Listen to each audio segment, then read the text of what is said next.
At Parker, our purpose is simple. We want to make the world a better place by working more efficiently, by using more sustainable practices, by developing better technologies. We keep moving forward.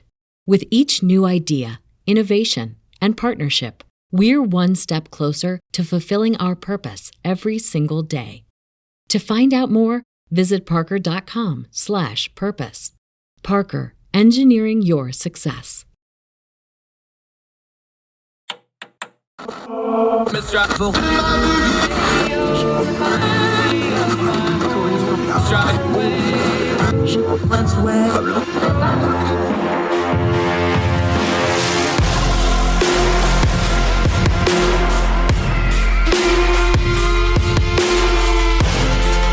your host, Andrew Donaldson. This is Tod Kelly. Welcome back to Tod Kelly, one of our favorites. Haven't talked to him this year because he was our New Year's guest on our Blowout Spectacular, where he was the whole episode because right, he's just that important. Tod Kelly, longtime long-form journalist, writer, producer of a great show out in the Portland area that is now up and running. You need to go find it, 7 Deadly Sins, and Ordinary Times OG in good standing. Sir, how are you today? I'm excellent, Andrew. How are you doing? I'm thrilled to talk to you. First thing I just want to ask you, because I always appreciate your big picture perspective on things. You've been a writer, you're a journalist. I kind of tell people you're an observer of humanity at this kind of stage of your game. And I mean that as a compliment. No, that works. Yeah. The events of the last few days, and everybody's talking about, this changes the world order and this is a momentous moment in history and this will set up the next generation. I think all of that's true to various degrees, but we don't know what degree. How has it hit you? Because, we have a war of aggression. We have a massive shooting war. We have armies in the hundreds of thousands moving. This is stuff most of us have not seen in our lifetime. How has these events kind of hit you? At the risk of saying something I shouldn't, I am not a foreign policy expert. Like, I know almost nothing. And so if I'm being honest, most of how it hits me is what I'm seeing domestically. In terms of what is going to happen internationally, I will tell you, I have no idea. And I feel confident that nobody else really does either. And so I think what I have been more interested in watching is how it's all gone down here in the United States. I think for the first time since maybe like 2016, I am having that feeling of domestically, well, I do not know what is going to happen next. I certainly did not predict the GOP and at least most conservatives turning on a dime on Russia and Putin and really Trump, at least with this one thing. And I didn't foresee it. It surprised me. I don't know if it will last, but as I say, for the first time in 2016, I don't know what's next for us domestically, and I can't even hazard a guess. Is it interesting that I think this is a good litmus test, though, of we have something so serious that it's just burning through a lot of the nonsense, and you're finding out really, really quick the people who can dial it down when they want to. You're finding the people who, I know the term's overused, but the people that it's just a business model or it's just the grifting, and I know we overuse that, but it's still a good term. And maybe some of them just assumed, we were talking online, some of them just assumed, well, everybody else in the world's grifting because I'm grifting. And that's all of a sudden him like, oh no, these bad people are serious about this stuff. Yeah. I think some of this is actually starting to burn through, and some folks that have kind of been on the wrong side of things, maybe this is a moment of clarity of like, okay, at least on this one thing, maybe I need to take a step back and reevaluate a little bit. Well, that's the hope, isn't it? I think those of us who are online, like, I think we've seen a bunch of this where when things were first happening in Ukraine and everybody started being surprised by how well they were holding up, you still saw people who were trying to find a way to work pronouns into that narrative, who looked, obviously ridiculous. And I think there are two ways that this could possibly go. And one is what you're saying, that people are sort of being reminded of what their deep values are, what their core principles are, and they're getting back to them. And with any luck at all, they'll stay there. And we'll go back to having sort of that, we disagree, but everybody's sort of grounded in principle. I think the other possibility, which I think is just as likely, unfortunately, is that it's more a reflection of a complete lack of foundational principles, that everybody switched sides on the Ukraine super fast as the wind was blowing, and then potentially they'll drift back to where they were as soon as this is over. Like maybe what I hope it's not like, to give, like, the best analogy I can give is I hope it doesn't end up being like January 6th of 2021, where you remember there was that period of about a month where everybody on both sides sort of, this is bad, this is wrong, this is not who we are. But that didn't last. And I'm hoping that this with the Ukraine lasts. I don't remember seeing this much positive energy about democracy and the forces of good and standing up to evil as I've seen this week in I don't know how many years. Is that I hate to and I don't even know that it's going to go well for the people in Ukraine over time. And so I feel bad saying that, like, I find something hopeful about this, but I do. Yeah, I find it hopeful too, because it's an indictment on us. I was talking about it this way. This is part of the American privilege, is that we get to pick and choose our problems.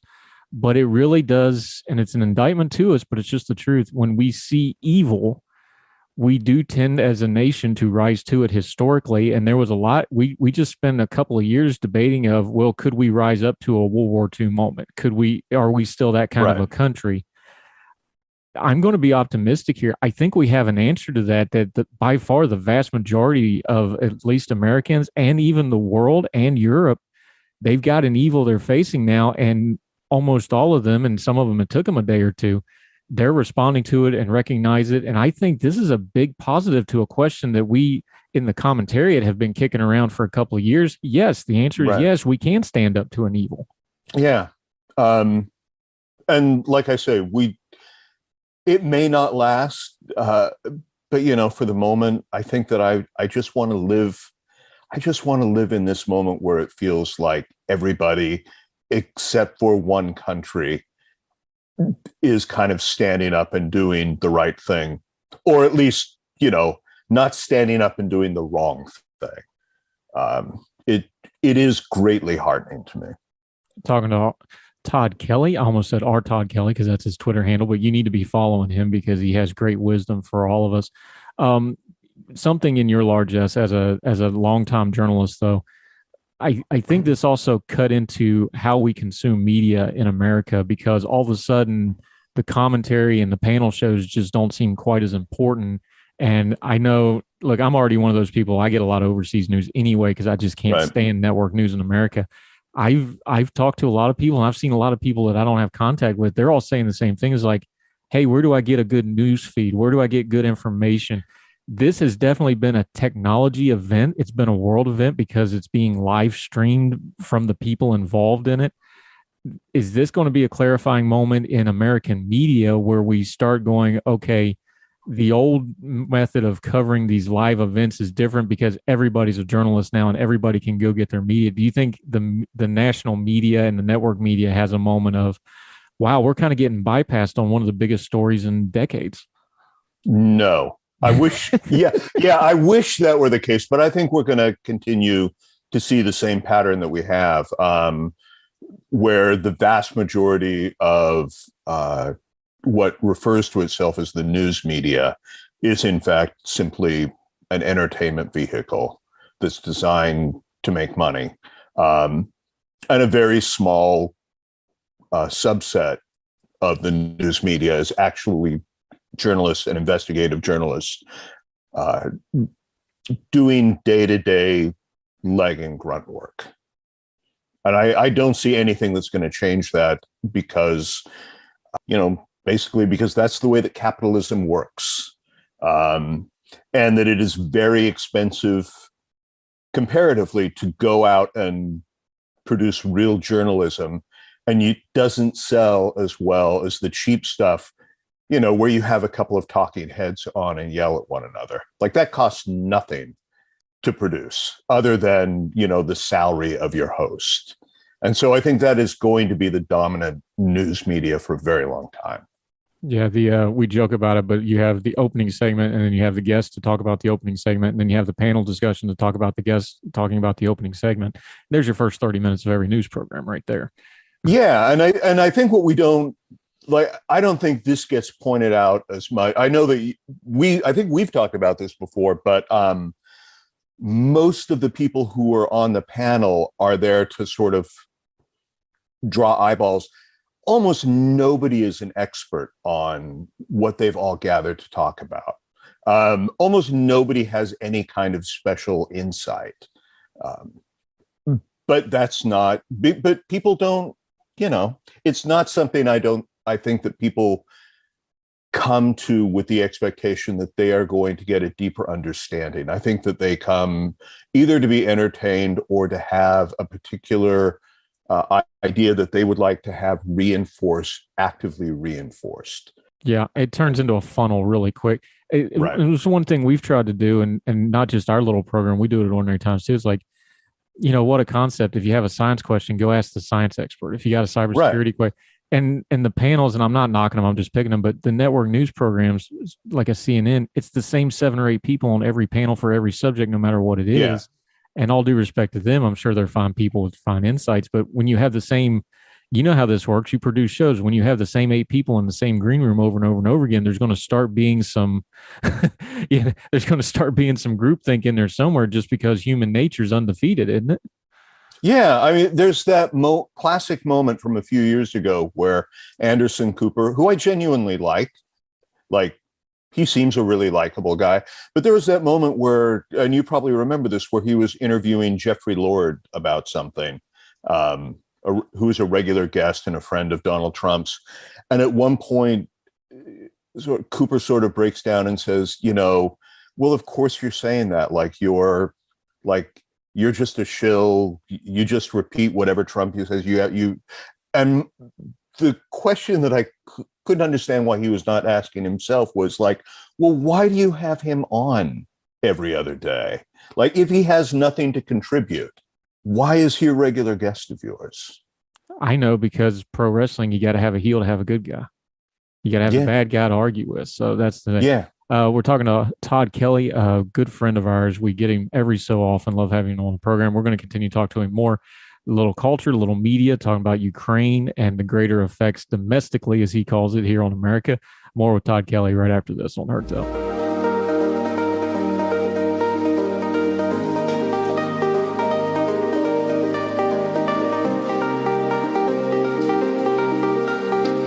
Hi, welcome back to Heard Tell, talking to our buddy Tod Kelly, getting a little bit wider perspective on stuff. All right, I have my own opinion on the State of the Union. I think these are just kind of dog and pony show things. Have we kind of kept some traditions in our politics that just don't fit anymore? I know you get it's going to get a 20 rating or whatever on TV. Are there certain traditions like this that have just kind of outlasted their prime, and we just kind of keep doing them out of habit and never stop to go, what are we actually accomplishing here? Yeah. And you will know this more than I do because you have the legal background, but is the State of the Union, that's constitutionally required, is it not? Yes, and it was a report until I forget which president started it, but yeah, you could write a letter and do this, and you'd be good. Yeah. It's just a report to Congress from the executive. Yeah, I guess I don't understand the point of it, or at least I don't understand the point of it except with certain presidents. I think that there are certain presidents who are particularly good orators, who have very specific messages that they want to get out, not to Congress, but to the American people. and they're good at it. I thought Reagan was good at it. I thought Obama was good at it. I thought the elder Bush was really good at it when they needed to. But then but does it need to be the State of the Union for them to do that? I don't know that it does. And I have to be honest with you. I don't think I've watched the State of the Union address in close to 10 years. Yeah. And I teed it up to get to this question for you, though, is I think the thing that's changed the most about the State of the Union is we see the president every day. We see the president at the top of every news hour. The nationalization of the media, which is something you can speak to because you've watched it happen and you've talked about it at length and you've wrote about it a lot over the years. The nationalization of the media is always going to gravitate towards presidential politics because that's the national symbol for everybody. That's the one thing. Everybody's got the same president, right? We all have different congressmen and senators. We all got one president. I think the media environment and the social media environment, we have the president in front of us 24/7 now. I think it's just kind of changed how we see the State of the Union. So now the pageantry of it and the pomp and the circumstance and the sit down, stand up, fight, choreographed clapping for the laugh lines and all that sort of, I think it just lands really weird for an American people who sees the president all the time now. Yeah. And I think that it creates, I think it further creates a sense of cynicism among sort of the voters because, I mean, we all know it doesn't matter how good or bad everything is going at the moment. We all know that whoever's president is going to get up and say everything is fantastic. And again, we don't like things could be going fantastic. And we know that immediately the other side is just going to start explaining how terrible everything is. That it doesn't seem like nothing about the State of the Union seems genuine or honest, except, as I said, in those moments where I think somebody is really has a very specific message that they are trying to get out and use that.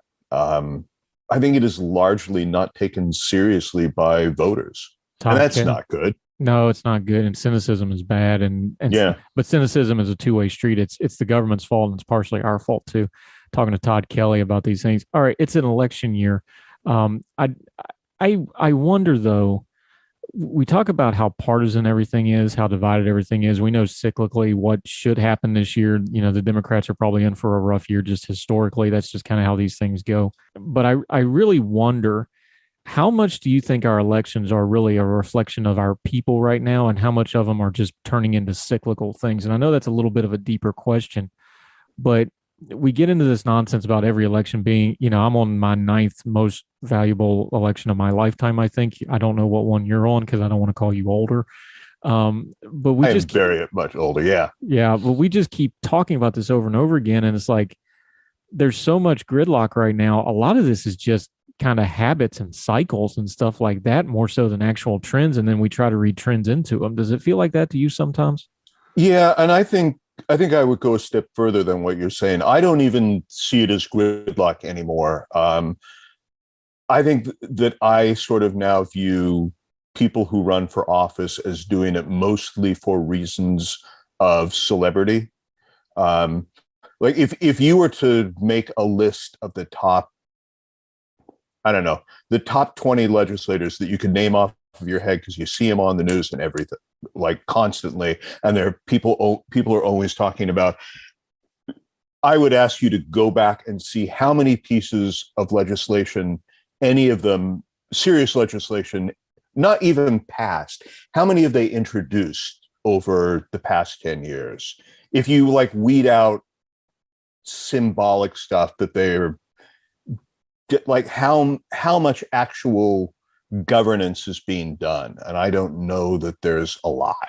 No, and we know that because if legislation goes anywhere, or me rephrase that, meaningful legislation, it's in an omnibus bill with a whole bunch of other stuff. It's slid into a financial crunch where they just have to pass it. They'll stick it in the back of the DOD funding, something that has to be passed. So you can scream that you don't love America if you don't vote for this post office over yonder somewhere, that sort of thing.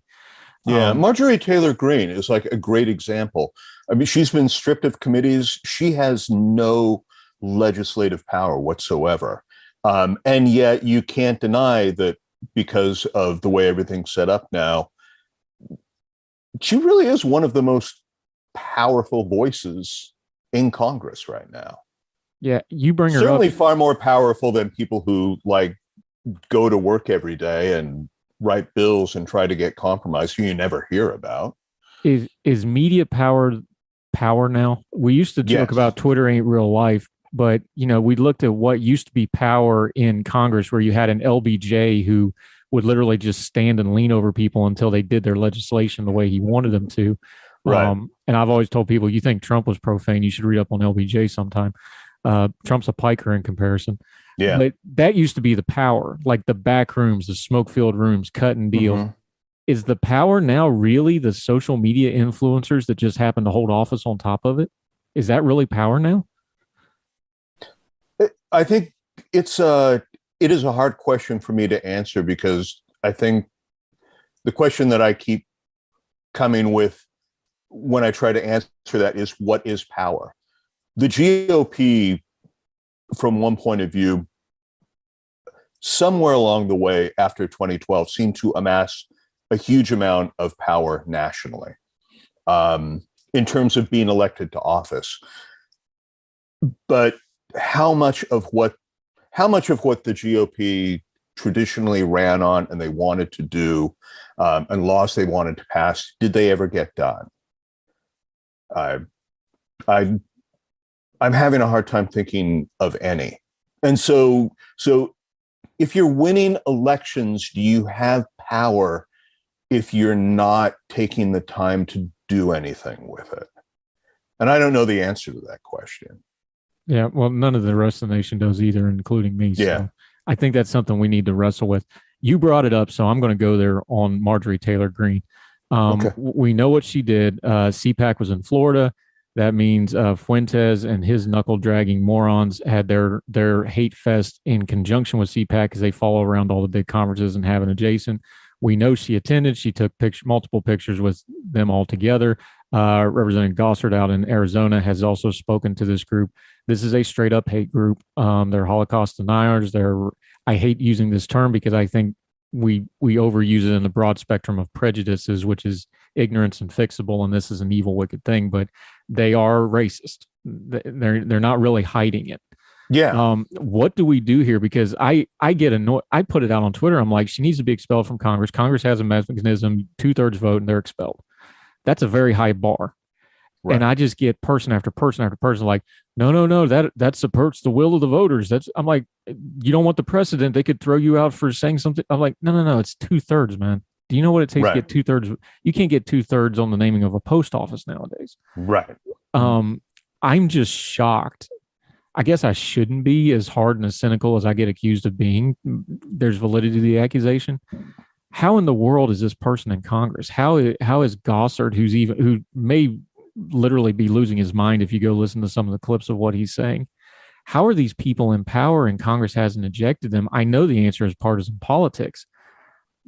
Is it the wider country just doesn't really realize who these people are? What is it? Because it just befuddles me that these unworthy people hold office. So, yeah, one of two different possibilities. And one possibility is that people simply aren't paying attention, and they don't know who these are, and they're not really interested in learning. I think the other possibility that I don't think that we should dismiss out of hand is that voters know exactly who Marjorie Taylor Greene and these people are and vote for her because of that. Is it the thing where it's they get to say the things out loud we don't want to say? Because I think there's quite a bit of that on social media. I know a lot of people like to couch terms, especially when it comes to racial stuff, comes to anti-Semitic stuff. Is there just an element of that where they may not even be completely true believers in the hatred part of it? They just like people who get to say things they're forbidden from saying. I think that there's some of that. I don't think you should ever discount on any side of the political fence the power of attempting to build coalitions against a capital O other. And sometimes that other are immigrants or globalists or who knows, or people who put pronouns on their Twitter bios. Let's put it this way. Back when I used to write for Ordinary Times, one of the things that I used to write about a lot was people in the GOP needed to stop saying certain things, because if they didn't, their voters were going to vote them out of office. And I firmly believe that. But what I have seen over the past 10 years since then is that the more things like that certain politicians say, the more votes that they get. And there are places I don't want to go with that knowledge because I don't want to reach the conclusions that I might get, but I can't deny that I've seen that. Yeah. And human nature is undefeated. And I think one of the big problems we have culturally is we just don't want to talk about human nature first and then try to solve problems second. Right. But that's a deeper conversation for another day. Tod Kelly, I always appreciate your insights, sir. You've been a wonderful friend and mentor to me, and I appreciate you greatly. And I will thank you publicly every chance I get. Let folks know where your social media is so they can get more of your great wisdom and your occasional writing at ordinary-times.com, which we always clear the deck for you. You can follow me on Twitter at @rtodkelly, and that is where I'll always announce new pieces dropping. So, and check out his shows if you're ever up in the Portland area. Yeah. They're back up and running. 7 Deadly Sins, easy to find. They got a couple different. Tell folks real quick what it is, because you've actually got a couple varieties of them now, don't you? Yeah, we have. Most of them are based on personal narrative. So we have a main stage show where we have people tell stories that have happened to them in their real life, and they're fascinating. We've had the story of the woman whose village was bombed when she was growing up in Iran and later was set up on a blind date with an older man who she figured out during the date was one of the people who'd bombed the village. A wonderful gentleman whose daughter had been killed at Sandy Hook and went through a period of time where he couldn't see color, and sort of an act of kindness one day sort of brought his sight back. So really compelling stuff, and we hire musicians to score music to it. But we have a lot of other different kinds. We have a Truths and a Lie show where 7 people tell like the most outrageous thing they've ever done, like a bar story on one of them's line. And if whoever in the audience can guess who it is wins a prize. Good stuff. Yeah, good human people seem stuff. To like it. And good human entertainment, which we need more of. That culture thing, not the war stuff we talk about online. The actual culture thing is in, people understanding each other. Good stuff. Yeah. Tod Kelly, appreciate your time, sir. Really appreciate you. Always good talking. All right. Thank you, Andrew. Always a pleasure to be here. We'll have you back soon, sir. Thank you, Tom.